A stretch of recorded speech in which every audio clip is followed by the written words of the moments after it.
There is nothing as West Philippine Sea. Wala po yun. That is a creation by us.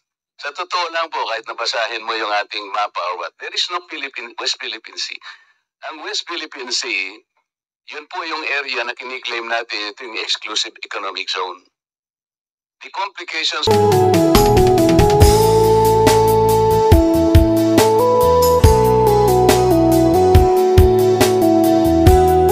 For some guidelines here, you see, when you see content and there's a rapid barrage of reactions, this is not normal.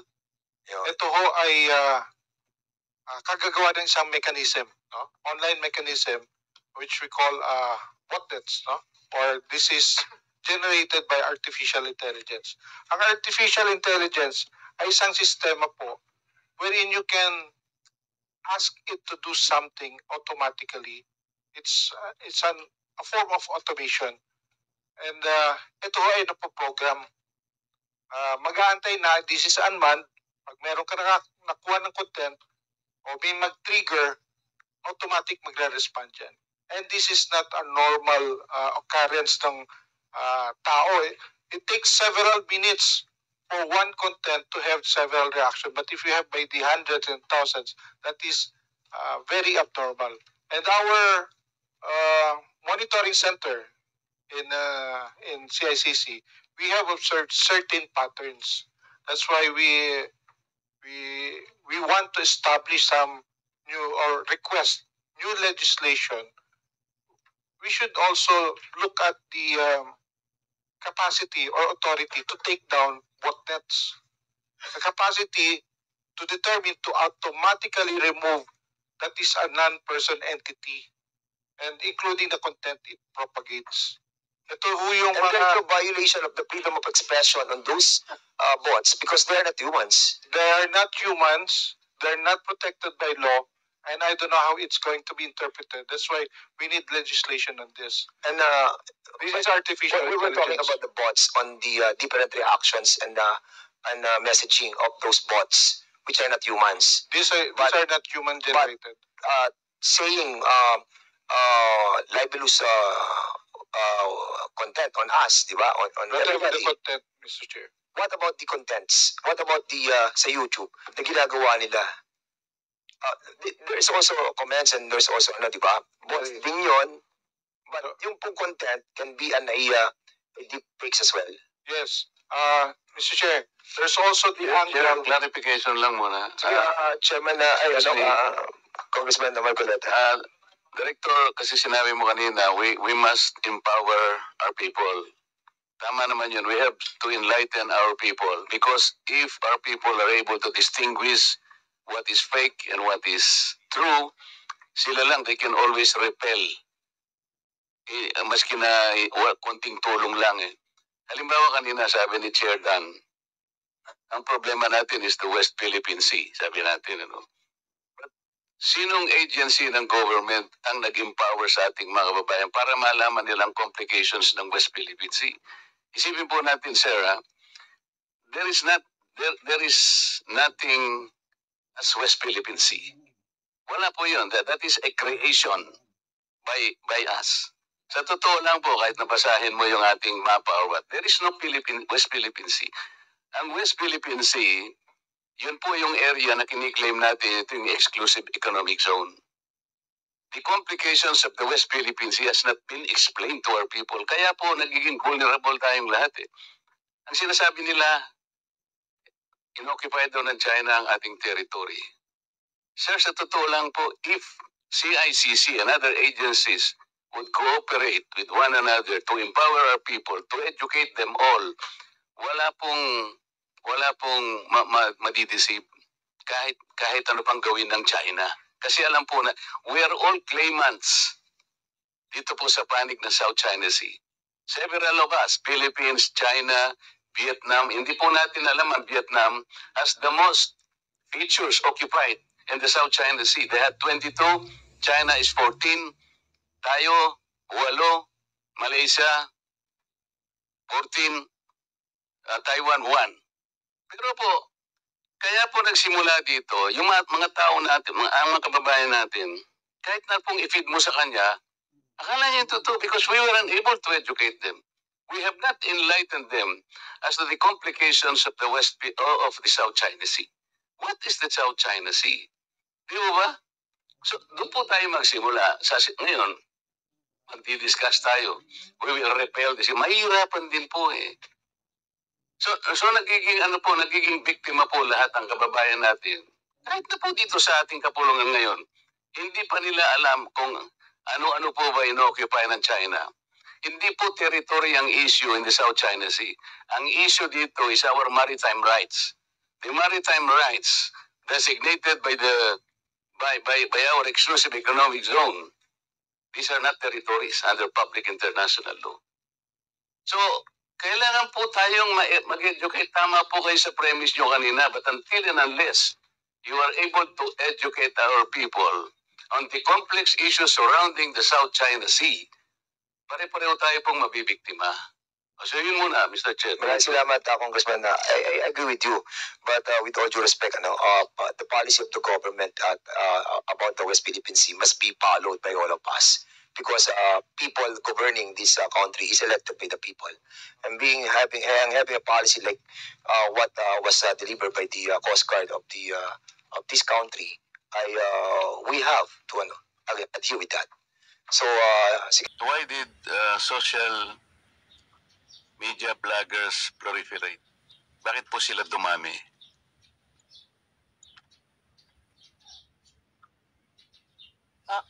Mr. Chairman, if I may.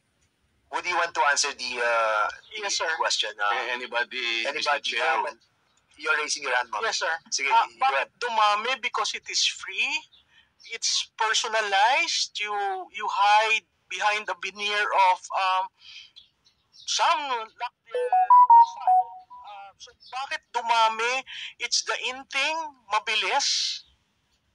Again, I go back to the 3 seconds rule. Hindi mo siya mahagilap. Pangatlo, dahil personalized, Filipinos are very personal. They're very private. But because of Facebook, you are able to immediately say something, post something, and if it virals or is shared, then to a certain degree na-discover mo yung kagandahan ng technology. It's just that, syempre meron ring side na ina-abuse. So sir, libre yun. Imagine you talking to your loved ones, free. TikTok created a different animal. But TikTok is very segmented. You want to talk with the youth, go TikTok. But you cannot carry, your messaging has to adjust to their level. You cannot be doing TikTok and talk about freedom or rights. You have to contextualize that. So, makikita nyo ibang-iba. And the other thing that it's not only Facebook, even IG, Filipinos are very visual. So you take a picture na napaka-ordinaryo, they will not share. But you add color, you add culture, it becomes shareable. So these days, our world is becoming so small that you can actually send so many things and it becomes viral. So Is it also possible, Mr. Chair, that they can get more information, they can share more information through social media than they can get from the mainstream media? pwede yun, sir. May replacement factor kasi ang mainstream media takes a while to print. But ito, at the moment, you get to push what is happening. And But sometimes they do not trust mainstream media for information. meron study, sir, na ganyan. Yes, because Mr. Chair, ako po, biktima ko po na biktima rin ako ng dalawang broad seat na yan eh. Yung sinasabi ko po sa inyo kanina when we started, you remember, last January 13, this year, there was a huge rally that happened. And I think this is something that we can agree on without debating with one another. was a huge rally. In Metro Manila alone, the two broad streets I was referring to estimated the crowd to be in the vicinity of 1.8 million participants. And there were 12 more sites across the nation. So the total, according to estimates, should not be less than 4 million people. Pag binasa po ninyo yung dalawang broad seats, Mr. Chair, on December 14, where the event is supposed to be reported, hindi man lang po ako na-mention.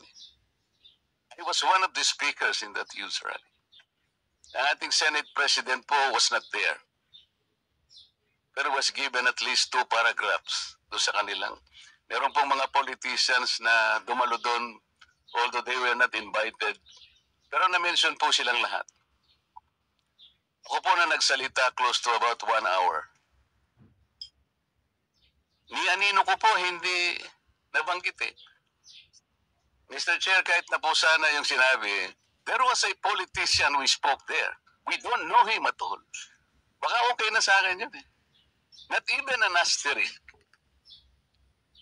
Mr. Chair, tingnan po ninyo yung slogan ng dalawang broad seats. Balance views. Fearless views. How can you balance the views? When one of the actors there, ako po yung nag-provide ng context. Bakit po takot na takot sila na banggitin na sa... Siguro, Mr. Chair, kung baka may litrato akong maliit doon, baka mamaya nilagnat po yung editor doon. Yung isa pang broad seat, truth shall prevail. Paano po? Nasaan po yung truth doon? Other politicians who just happened to be there, na-mention po lahat ang pangalan, except me. So dito po, natitipon tayo ngayon para pag-usapan yung mga bagay-bagay na nai-report yung po talaga sobra. And I admit that. Kagaya po nung nangyari kanina ngayon. Yung iba naman po tama lang yung ginagawa nila, Mr. Chair, sapagkat they can criticize. Lalong-lalo na po doon sa mga public figures, ng public servants like us. Huwag po tayong balat sibuyas, sabi po ng jurisprudence. Meron pa nga pong doctrine of fair comment. Ito po ay nagawa dun sa Borjal versus CA. Na kapag ka po yung isang pinag-uusapan relates to public interest, in public discourse, huwag po tayong masyadong manipis. Talagang meron po silang karapatang i-criticize tayo. Tama po yun.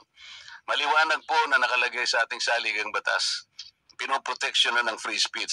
At pagka po public issues po, public discourse talaga, may karapatan sila kahit vlogger sila, kaya mag-criticize. Meron lamang po talagang dapat na limit lamang na dapat po yung mali siya ay wag namang pinakikiusap natin, wag naman nilang ilagay yon. Kanina po, napatunayan ko na po kanina na dahil ako po naglagay lang ng isang sa aming Facebook yata yon. Kinakamayan ko po ang ating former Vice President kasi nandun po ako sa Naga.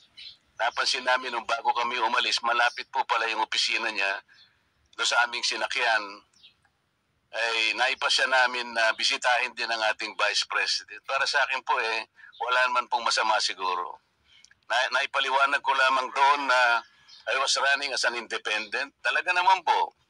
So if I associate myself even personally to our public figures, at sinabi ko nga po doon, I can relate myself even personally, and even unity can begin in a handshake. Bakit naman po kailangan mag-vlog siya na yun po ipakulo at panlilin lang? Eh, tinatanong ko po sa kanya kung ano yung panlilin lang doon. Doon hindi na po yun na public discourse. Sana man lang kung sinabi niya yung pagka-handshake, mali. Okay lang yun. Kagaya po nung sinabi ko rin kanina na may nakitandem po sa akin na isang senatorial aspirant. Hindi naman po ako yung gumawa ng billboard. Pinatawad ko na po yung female blogger na yun. Kasi kasama po yun sa ating buhay bilang public servant. Yan po talaga ay protected ng ating saligang batas. Ang medyo masakit lamang po yung nagpapanggap na akala mo responsible sila. Abogado pang naturingan at nagtuturo pala. Pagkatapos patututsadahan ka ng huwag kayong maniwala sa pakulo at panlilinlang ni Marcoleta. Wala naman po siyang maihayag na isang uri man lang na panlilinlang. Ayun na po yung nakakasakit. Nakakalinlang na po. Siya po yung nanlilinlang na, hindi po ako eh. Naililigaw po niya yung marami. Ayoko po, Mr. Chair, na matapos tayo dito na parang kinakartel po ang rights ng mga vloggers. Hindi po, huwag natin gagawin yun. Sapagkat karapatan po nila na i-criticize tayo sa paraan na talagang kailangang mangyari yun. Pero huwag silang magpapakasobra, kagaya po ng aking sinasabi kanina. At sabi niya, hindi siya mag-apologize sapagkat opinion niya. Pwede po bang mag-formulate ka ng opinion nang hindi mo naman kayang i-substantiate? Mag-charge ka ng isang tao na sasabihin mong nanlilin lang ng kapwa Pilipino at opinion mo pala yun?